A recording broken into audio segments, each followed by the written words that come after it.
So to help us assess where price could be headed next, I'd like to welcome in Ben McMillan, CIO of IDX Digital Assets. Ben, of course, gold just broke about 5,000 per troy ounce for the first time. What really do you see as the single most important driver behind this historic move? If there could be one single driver, I think there's a lot of things to factor in here, of course.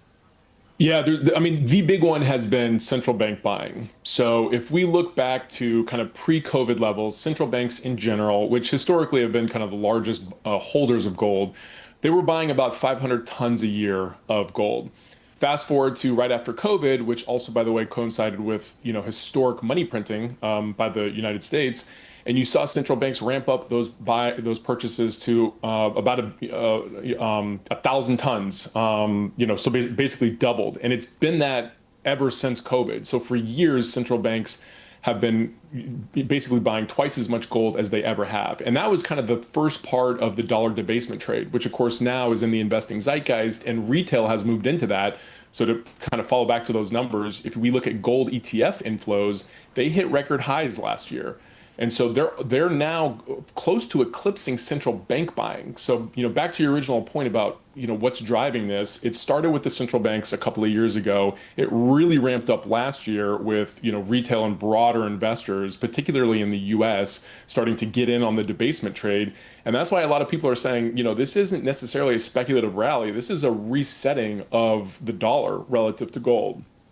Ben, Chief Investment Officer, obviously you're thinking about where this fits into a portfolio if it does, but I'm sure depending on the time, conversations around gold with clients can be tough because just anecdotally, you can look at it on a chart though as well.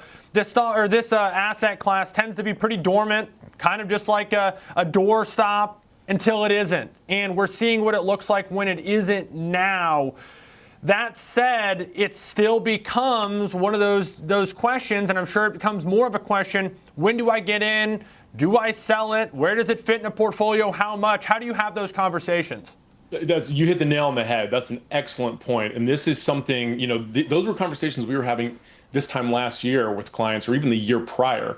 We've been structurally bullish on gold, largely because of central bank buying, for a couple of years now. And clients said exactly what you were saying. They said, yeah, but look at it. It hasn't done anything for 10 years. It's dead money, doesn't earn a yield, all of the kind of traditional knocks on gold. And now, of course, everybody's piling in. You're seeing the big banks kind of, readjust, allocations within the 60-40 portfolio, upwards of 20% in some cases.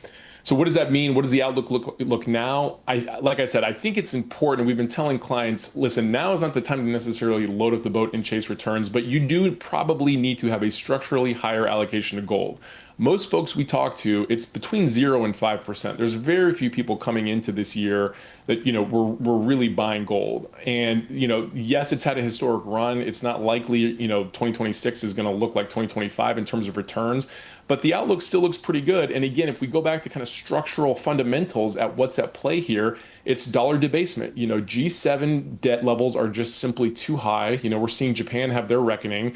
You're seeing central banks, think about who's the driver behind this. It's central banks. They're not speculative traders. They are structurally selling treasuries. They're buying gold. That's effectively coming off the marketplace for a long time.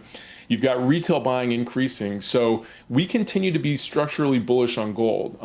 It depends on the investor and the risk tolerance, but it's definitely something that, we're recommending at least 5%, upwards of, 10, 15%, depending on the investor in their portfolios.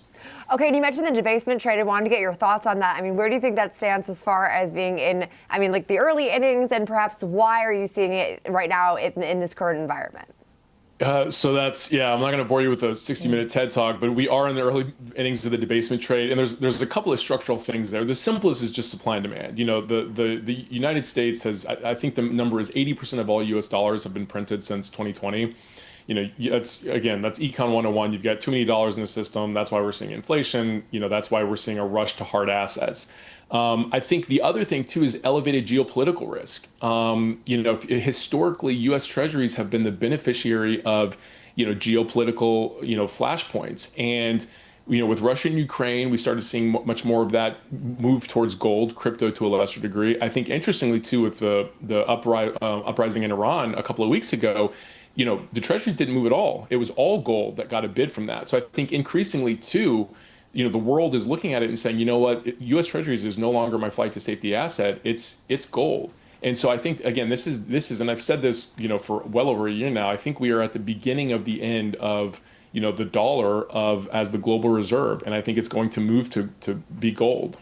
Yeah, and I think that has definitely been evidenced by some of the performance and just the recent geopolitical really turbulence we've seen weigh in on these markets with gold and silver, actually, to also mention. I mean, just really seeing a phenomenal outperformance. So really appreciate it. Great conversation. Wish we could actually talk more about this because it's such an really interesting and now critical component of this market. But we so appreciate it. Ben McMillan, CIO of IDX Digital Assets.